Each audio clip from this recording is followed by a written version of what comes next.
कुछ साल पहले मैं अपने परिवार को अपने साथ एक कैबिन में लेकर गया। आधी रात में ही मेरी पत्नी मुझे नींद से जगाने लगी। वो मुझसे बोली कि कोई दरवाजा खटखटा रहा है। मैंने मन ही मन सोचा कि इस वक्त कौन हो सकता है। मैं दरवाजा खोलने के लिए उठा। वहीं मेरी पत्नी ने मुझे रोकने की कोशिश की, लेकिन मैंने उसे चिंता ना करने के लिए कहा। जब मैंने दरवाजा खोला तो देखा कि सामने एक बच्चा खड़ा था। मैंने उससे पूछा, क्या काम है? वो तुरंत दौड़ने लग गया और मैंने उसका पीछा किया। वो काफी दौड़ने के बाद गिर गया और मैंने उसे उठाकर पूछा, तुम इतनी रात को हमारा दरवाजा क्यों खटखटा रहे थे? बच्चा बोला, क्योंकि मेरे अंकल ने मुझे ऐसा करने को कहा था। मैंने पूछा, क्या? क्यों? थोड़ी देर चुप रहकर उस लड़के ने मेरी आंखों में देखते हुए कहा, ताकि आप घर से बाहर निकल सकें। मुझे उसी वक्त घर के अंदर से मेरी पत्नी की आवाज सुनाई दी। मुझे अपने पीछे दौड़ते कदमों की आहट भी मिली और मैंने देखा कि दौड़ते हुए 4 लोग मेरी तरफ आ रहे हैं। मैं तुरंत वहां से भागा। मैंने देखा कि हाथ में बैट लिए हुए मेरी पत्नी घर के बाहर आ रही थी। मैंने उसे वापस अंदर जाकर पुलिस को फोन करने के लिए कहा। वो चारों आदमी अब भी मुझसे थोड़ी ही दूरी पर थे। मैं जल्दी से कैबिन के अंदर आया और छुपकर पुलिस को फोन किया। जब तक पुलिस आई तब तक वो लोग वहां से भाग चुके थे। वो आदमी कौन थे और अगर वो मुझे पकड़ लेते तो क्या करते, या अगर मेरी बीवी और बच्चे को पकड़ लेते तो क्या करते? उस रात के बाद हम कभी भी उस कैबिन में नहीं गए। एक बार जब मैं 10 साल का था तब मेरे माता पिता मुझे पहली बार घर पर अकेला छोड़कर बाहर गए। मैं बहुत डरावनी फिल्में देखता था, इसलिए बहुत डरता भी था। मैंने घर की सारी लाइट्स ऑन कर रखी थी। समय बिताने के लिए मेरे पास खाने की चीजें थीं, फिल्में थीं और वीडियो गेम्स भी थे। मैं खुश था और तभी अचानक तूफान ने दस्तक दी और पूरे घर की बिजली चली गई और अंधेरा हो गया। मैंने जल्द ही सामने रखी टॉर्च उठाई और अब अंधेरे में मैं बहुत डर रहा था। मैंने खुद को एक चादर के अंदर ढक लिया। मैं सोना चाहता था लेकिन मुझे नींद नहीं आ रही थी। मैंने जब अपना मुंह चादर से बाहर निकालकर देखा तो मुझे कमरे के किनारे एक आदमी की काली परछाई दिखी। हांफते हुए मैंने वापस खुद को चादर के अंदर ढक लिया। उसके बाद मुझे धीमे चलते हुए कदमों की आहट आई। वो कदम मेरी ही ओर आ रहे थे। उसको और करीब महसूस करते हुए मेरे दिल की धड़कनें तेज होती जा रही थीं और उसके बाद सब शांत हो गया। मैं चुपचाप लेटा था, कोई आवाज नहीं। उठो, वो बोला और मैं वहां से बाहर की ओर भागा। अपने सर पर चादर लिए हुए मैं बाहर भागा जा रहा था। मैं अपने पड़ोस वाले घर गया और उन्हें पूरी बात बताई। उन्होंने पुलिस को फोन किया। मेरे माता पिता भी उसके कुछ ही देर बाद आ गए। मेरे साथ जो हुआ उससे मैं गुस्सा था। पुलिस को घर में कोई नहीं मिला। मैं आज भी सोचता हूँ कि क्या वो सच में कोई भूत था या सिर्फ मेरी कल्पना थी। मैं एक नर्स हूँ और एक रात मैं हॉस्पिटल से घर जा रही थी। सड़क पूरी खाली थी और बाहर बहुत ठंड थी। मैं हॉस्पिटल से अपने घर के रास्ते पर थी और तभी मुझे रास्ते पर एक आदमी लेटा हुआ दिखा। क्योंकि मैं एक नर्स हूँ इसलिए मेरा पहला ख्याल उस आदमी की मदद करने के लिए आया। हालांकि मैं उस दिन काफी थकी हुई थी, लेकिन मैंने अपने कार की गति धीमी की। मुझे समझ नहीं आ रहा था कि मैं इस आदमी की मदद कैसे करूँ, इसलिए मैंने पुलिस को फोन किया। पुलिस को सारी बात बताई और तभी मुझे अपने पास से ही बहुत जोर की आवाज सुनाई दी। मैं चिल्लाई। मैंने देखा कि बगल वाली खिड़की पर एक आदमी जोर जोर से हाथ पटक रहा है और उस दरवाजे को खोलने के लिए कोशिश कर रहा है। मैंने कार के सामने वाले शीशे में देखा कि अब कोई आदमी सड़क पर नहीं पड़ा था। मैं अभी भी पुलिस के साथ फोन पर बात कर रही थी और डरी हुई थी। मैं किसी तरह पुलिस को अपना पता बता पा रही थी।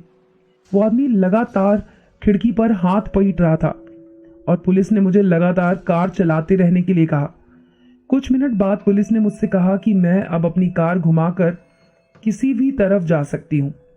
जब मैंने कार रोकी और पीछे देखा तो कोई नहीं था। पुलिस की गाड़ियां भी इसी रास्ते की तरफ निकल चुकी थी।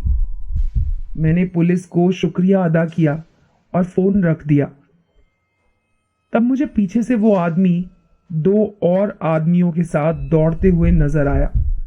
मुझे लगा कि अब भी वो मुझे मारकर मेरे घर में घुसना चाहता है, लेकिन वो आराम से चलते हुए आगे निकल गया। मुझे नहीं पता चल रहा कि आखिर वो चाहता क्या था, या फिर ये कहना चाहूंगी कि हमेशा हमेशा आप भी अपनी कार का दरवाजा लॉक करके रखें।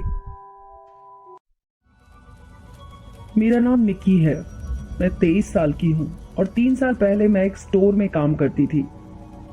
वहां पर मेरी नौकरी मेरी दोस्त रीमा ने लगवाई थी।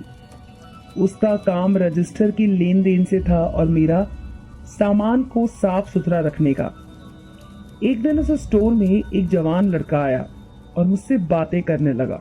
कुछ देर बाद वो बोला कि मैं किसी मॉडल जैसी दिखती हूँ और कहा कि मुझे मॉडलिंग करनी चाहिए। मुझे पता था कि वो मुझे इम्प्रेस करने की कोशिश कर रहा था। मैं उसका विश्वास नहीं करती थी। कुछ देर तक उसने प्रयास किया, लेकिन फिर वो वहां से चला गया। लेकिन वो अभी भी स्टोर में ही था। मैंने उसे रीमा से बात करते हुए देखा। रीमा उसको मेरी तरह साफ जवाब नहीं दे पा रही थी, बल्कि उसकी बातों में वो फंस गई। उस दिन काम खत्म करने के बाद रीमा मुझसे बोली कि वो लड़का उसे मॉडल बनाने के लिए मदद करेगा और वो जल्द ही एक मॉडल बन जाएगी। मैंने रीमा को उस लड़के से नहीं मिलने को कहा, लेकिन वो कुछ नहीं बोली।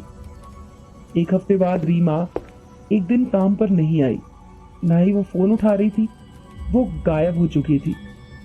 1 हफ्ता और बीता और तब मुझे पता चला कि वो एक हॉस्पिटल में थी। रीमा ने मुझे बताया कि वो उस आदमी से एक पुराने घर में मिलने गई थी। वहां पर 3 आदमी और थे। वो वहां से भागती उससे पहले ही उन 3 लोगों ने उसे पकड़कर उसे कुछ पिला दिया और वो बेहोश हो गई। और जब वो उठी तो उसके पूरे बदन में बहुत दर्द था। वो हिल भी नहीं पा रही थी। पुलिस ने बताया कि उसने उन आदमियों को पकड़ लिया है। मुझे खुशी इस बात की थी कि मेरी दोस्त रीमा जिंदा थी। एक दिन मैं, मेरी माँ और मेरी छोटी बहन प्राची एक जगह शॉपिंग कर रहे थे।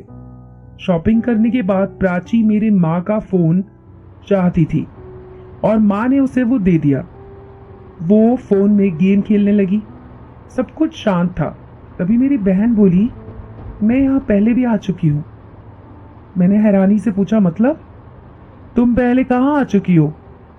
वो बोली, इस गेम की तरह मैं 80-90 लोगों के साथ पहले भी रह चुकी हूँ और उस कमरे में भी काफी लोग मरे हुए थे। और वो फिर से गेम खेलने लगी। मैं डर गई थी। जब मैंने अपनी माँ को देखा तो वो मुझसे भी ज्यादा डरी हुई थी। हमने एक दूसरे से कोई बात नहीं की। कुछ देर बाद मेरी बहन ने बहुत ही अजीब बात की। वो जोर जोर से हंसने लगी।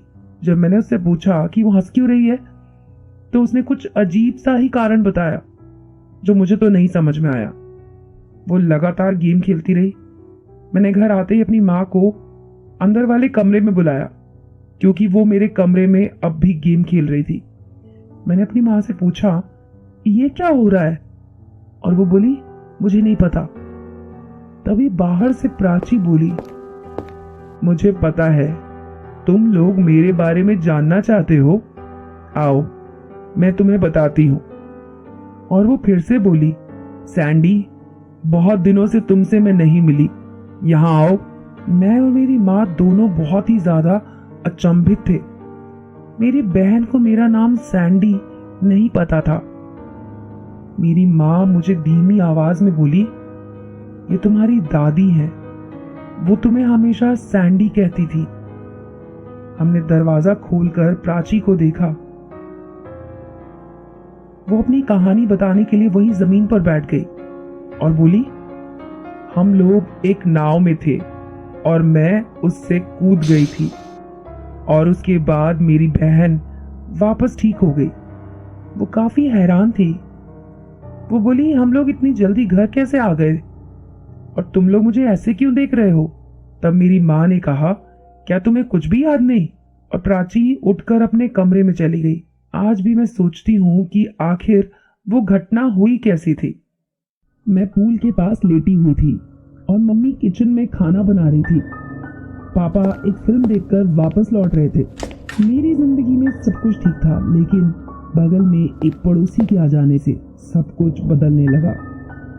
वो पहले एक पुलिस ऑफिसर था। लगभग 50 साल उसकी उम्र थी। शुरू शुरू में ही वो मेरे पापा का अच्छा दोस्त बन गया। वो हमसे मिलजुल के रहता, लेकिन जल्दी ही चीजें खुलनी शुरू हो गई। मैंने ध्यान दिया कि मेरा पड़ोसी मुझ में कुछ ज्यादा ही इंटरेस्ट ले रहा था। जब भी मैं बाहर जाती, मैं उसे मुझे देखते हुए पाती। वो हमेशा मुझसे बात करने को बेताब रहता, कोई ना कोई बहाना बनाता रहता। उसने मुझसे पूछा कि क्या मैं फेसबुक पर हूँ, तो मैंने तुरंत ना बोल दिया। उसने मुझसे पूछा कि वो मेरी एक तस्वीर ले सकता है, और मैं जाने लगी, लेकिन वो तस्वीरें खींचता ही गया। मुझे बहुत बुरा लगा और मैं इतना ज्यादा डर गई थी कि मुझे अब ये लग रहा था कि वो कोई पुलिस ऑफिसर नहीं हो सकता। एक रात मैंने अपना टेलीस्कोप उसकी खिड़की पर सेट किया तो देखा कि वो अपने फोन में मेरी तस्वीरें देख रहा था। मैंने उसकी दीवार पर अलग अलग लड़कियों की तस्वीरें देखी। मेरा डर अब पूरी तरह से सही साबित हो चुका था। अगली रात मैंने उसे हमारे घर के कूड़े में कुछ ढूंढते हुए देखा।